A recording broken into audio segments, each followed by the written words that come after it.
రాష్ట్రంలో గుడుంబాపై ఆధారపడి జీవనం సాగిస్తున్న కుటుంబాలకు ఉపాధి కల్పించే దిశగా ప్రభుత్వం కార్యక్రమాలు చేపట్టింది.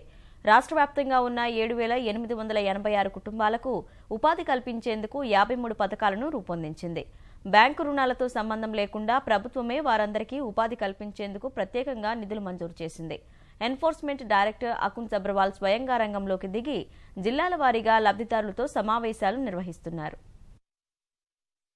పేదల జీవితాన్ని కబళిస్తున్న గుడుంబా మహమ్మారిని పారదోలేందుకు సీఎం కేసీఆర్ స్పష్టమైన ఆదేశాలు జారీ చేశారు.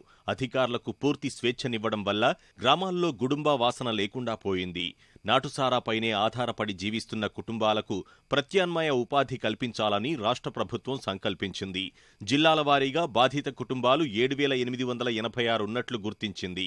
వీరందరి కోసం ప్రభుత్వం 53 రకాల ఉపాధి పథకాలను రూపొందించింది. అందుకయ్యే వ్యయం అధికార యంత్రాంగమే సమకూరుస్తోంది. గొర్రెలు, బర్రెలు, బోర్లు ఏవి కావాలంటే అవి సమకూర్చేందుకు సిద్ధమైంది. చిన్న దుకాణాల ఏర్పాటు కూరగాయల వ్యాపారానికి దన్నుగా నిలవాలని యంత్రాంగం నిర్ణయించింది. ఇప్పటికే రాష్ట్ర ప్రభుత్వం 158 కోట్ల రూపాయల నిధులు మంజూరు చేసి లబ్ధిదారుల ఎంపిక ప్రక్రియకు శ్రీకారం చుట్టింది. ప్రభుత్వ విధానాలు, బాధితులకు అందించే పునరావాస చర్యలపై అవగాహన కోసం స్వయంగా ఆబ్కారీ శాఖ ఎన్ఫోర్స్మెంట్ డైరెక్టర్ అకున్ సబర్వాల్ రంగంలోకి దిగారు. జనగామ, భువనగిరి జిల్లాల్లో గుడుంబాపై ఆధారపడ్డ కుటుంబాల పునరావాస పథకంపై సమీక్ష నిర్వహించారు. జూన్ 2 వరకు రాష్ట్రాన్ని గుడుంబారహితంగా మార్చే యజ్ఞంలో పాలుపంచుకోవాలని కోరారు. గుడుంబా తయారీదారులకు ప్రత్యామ్నాయ ఉపాధి కల్పన బాధ్యత ప్రభుత్వానిదేనని భరోసానిచ్చారు. గుడుంబా ఇరాడికేషన్ రీహాబిలిటేషన్ స్కీమ్ కింద కూడా 2 జూన్ 2014 ఈ జిల్లాలో 91 విలేజెస్ గుడుంబా అఫెక్టెడ్, లేకపోతే ఎక్కడ గుడుంబా తయారవుతుందా, ట్రాన్స్పోర్ట్ అమ్మిస్తున్నారు, అలాంటి 91 విలేజెస్ ఉంటాయి.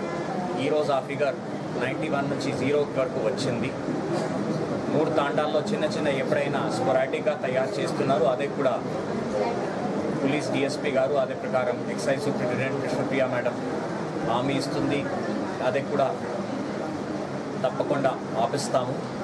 దీనికి గ్రౌండింగ్ కూడా తొందరగానే చేయడం జరుగుతుంది. ST welfare amount already sanction కూడా ఆల్రెడీ అయిపోయింది. బీసీ శాంక్షన్ కూడా తొందరగా అవుతుంది. గుడుంబా ఆధారిత కుటుంబాల్లో వెలుగులు నింపే దిశగా సర్కార్ కృతనిశ్చయంతో పనిచేస్తోంది.